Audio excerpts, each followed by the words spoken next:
अस्सलाम वालेकुम viewers and welcome back to the MGKS corner. अब पाकिस्तान और वेस्ट इंडीज़ की T20 सीरीज़ ख़त्म होगी और पाकिस्तान ने फाइनली एक अच्छी विक्ट्री हासिल की है। 2-1 से वेस्ट इंडीज़ को T20 सीरीज़ हराई है। आज के T20 मैच में जो कि एक सीरीज़ डिसाइडर था, सीरीज़ डिसाइडर से मुराद है कि पहले सीरीज़ 1-1 से बराबर थी और आज तीसरा T20 और फाइनल था जिसमें ये डिसाइड होता था कि कौन सीरीज़ जीतेगा और उसमें पाकिस्तान ने कम्प्रिहेंसिवली वेस्ट इंडीज़ को शिकस्त दी है। इस सीरीज़ में अगर देखा जाए ना, तीनों T20 मैचेस की सीरीज़ में कुछ पॉजिटिव्स भी थे और कुछ नेगेटिव्स भी थे। पॉजिटिव्स क्या थे, हम इस बारे में बात कर लेते हैं। पहले पॉजिटिव्स ये थे कि हमें हसन नवाज़ जो हैं वो बहुत ही अच्छे तरीके से अपने आप को कैरी करते हुए नज़र आ रहे हैं। वो हर मैच में उनके अंदर एक अलग इम्प्रूवमेंट नज़र आती है। अब with the passage of time वो मज़ीद इम्प्रूव करेंगे, बट चूँकि वो जो एक नया हसन नवाज़ था ना, जो पहली सीरीज़ जो न्यूजीलैंड सीरीज़ में हमें देखने को मिला था, जो बस ये कह लें कि आंखें बंद करके बस बल्ले को घुमाने वाली बात थी, अब वो हसन नवाज़ वो वाले हसन नवाज़ नहीं रहे। ठीक है, अब वो बहुत ज़्यादा इम्प्रोवाइज़ कर चुके हैं अपने आप को, स्पेशली PSL के बाद से जब से वो वापस आए हैं। PSL के बाद जब उन्होंने इंटरनेशनल क्रिकेट खेली है तो उसके बाद वो उसके अंदर काफ़ी ज़्यादा इंप्रूवमेंट उनके अंदर नज़र आई है। उनके अंदर सब्र नज़र आया, उनके अंदर जो है ना वो टेम्परामेंट नज़र आया, बॉल पिकिंग शॉट सिलेक्शन की जो सलाहियत है वो बेहतर हुई है उनकी। तो वो हमें मतलब बड़ा अच्छा वो प्रोस्पेक्ट हो सकते हैं पाकिस्तान क्रिकेट के लिए इन द फ्यूचर, और specially considering the upcoming Asia cup और अपकमिंग T20 वर्ल्ड कप। इसके अलावा जी साहिबजादा फरहान है, पहले 2 T20 मैचेस में कुछ खास कर नहीं पाए हैं, लेकिन आज उन्होंने बड़ी अच्छी इनिंग्स के लिए 73 रन बनाए हैं उन्होंने और एक अच्छा स्टार्ट भी पाकिस्तान को दिया है। और उसके अलावा साइम अयूब की अगर बात की जाए तो साइम अयूब जब से इंजरी से वापस आए तो बहुत ज़्यादा निक में नहीं थे, बहुत ज़्यादा आउटस्टैंडिंग परफॉर्मेंसेज नहीं दे रहे हैं, बट स्टिल इस सीरीज़ में उन्होंने जो परफॉर्मेंस दी, लाइक 3 T20 मैचेस की सीरीज़ में 2 50s की हैं उन्होंने। पहले मैच में भी 50 की थी, आज भी 50 की। यहाँ दूसरे T20 में थोड़ा सा जल्दी आउट हो गए थे, स्कोर नहीं कर पाए थे, बट वो भी हमारे टॉप ऑर्डर में एक इम्पॉर्टेंट एस्पेक्ट हैं। इसके अलावा अगर बात की जाए जी तो बात ये है कि Mohammad Haris wicket keeper batter जो हैं वो उनकी तरफ से कुछ खास परफॉर्मेंसेज आ नहीं रही हैं। इसके अलावा फ़खर ज़मान बहुत ज़्यादा कंसर्निंग बने हुए हैं पाकिस्तान टीम के लिए, मेरा ख्याल है, क्योंकि फ़खर ज़मान जिस चीज़ के लिए जाने जाते हैं वो उस तरीके की परफॉर्मेंसेज दे नहीं रहे हैं।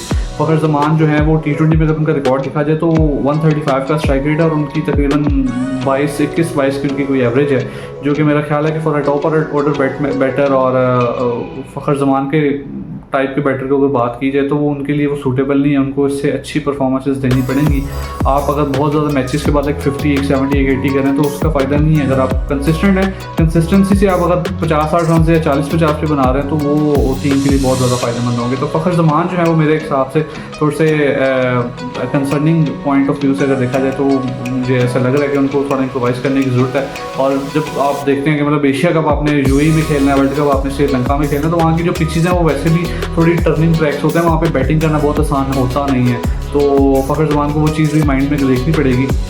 सलमान अली यादव हमारे कैप्टन है जी T20 टीम के, उन्होंने कहा है कि ही इज़ क्वाइट सेटिस्फाइड और वो कहते हैं कि हम एशिया कप के लिए रेडी हैं, बट मेरा नहीं ख्याल कि हम एशिया कप के लिए उस तरीके से रेडी हैं जिस तरीके से होना चाहिए था। और ये बात उन्होंने तब की थी जब हम दूसरा T20 मैच हारे थे, और कहीं इसलिए थी क्योंकि हम वो जो मैच हारे थे वो हम बड़ा क्लोज मैच हारे थे, लाइक 135 का टारगेट दिया था पाकिस्तान ने और वेस्ट इंडीज़ ने वो आखिरी बॉल पे जाके चेज़ किया था जब एक बॉल पे 4 रह गया था। लेकिन बात ये है कि एशिया कप के लिए अगर आप रेडी हैं तो सबसे पहली बात ये रेडी होने के लिए आपको 135 वाला 140 रन नहीं बनाने पड़ेंगे। आप अभी बांग्लादेश सीरीज़ भी अगर आप देखें तो वहाँ पे भी आपने बड़ी मुश्किल से 2 मैचेस में 100 रन बनाए थे। एक मैच में ठीक है आपने अच्छी परफॉर्मेंस दी, आपने 170-180 का दिया, बट 2 मैचेस में आप 100 भी नहीं कर पा रहे थे। और उस दूसरे T20 में अगेंस्ट वेस्ट इंडीज़ भी तो आपने 135 रन बनाए थे सिर्फ, और वो वेस्ट इंडीज़ ऐसी टीम है जो भी रिसेंटली ऑस्ट्रेलिया से क्लीन स्वीप हो गए थे। 3 टेस्ट मैचेस और 5 T20 मैचेस में एक भी मैच नहीं जीता था वेस्ट इंडीज़, तो वो एक जख्मी घोड़े की तरह थे।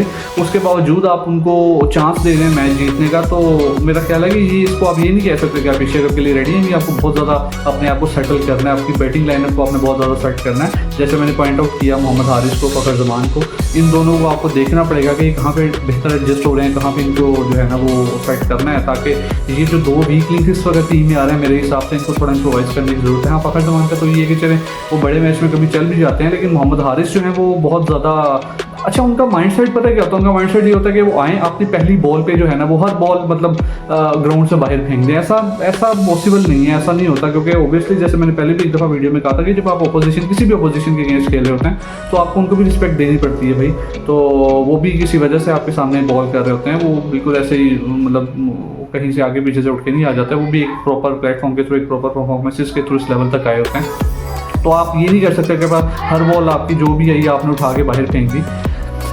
थोड़ा टाइम लें, पिच पे थोड़ा टाइम लें, चीज़ों को समझे, बॉलर को समझे, कंडीशंस को समझे, फिर आप अपनी गेम खेलें। जो उन्होंने T20 में अपनी सेंचुरी की थी अगेंस्ट बांग्लादेश, वो एक बड़ी बैलेंस्ड और वेल ऑर्गेनाइज्ड इनिंग्स थी उनकी। उस तरीके उस इनिंग्स को देखें, उधर से सीखें उन्होंने क्या चीज़ें इंप्लीमेंट की, किस तरीके से इंप्लीमेंट की। थोड़ा सब्र के साथ चीज़ें होती हैं, तो ये चीज़ें हारिस को देखनी पड़ेंगी।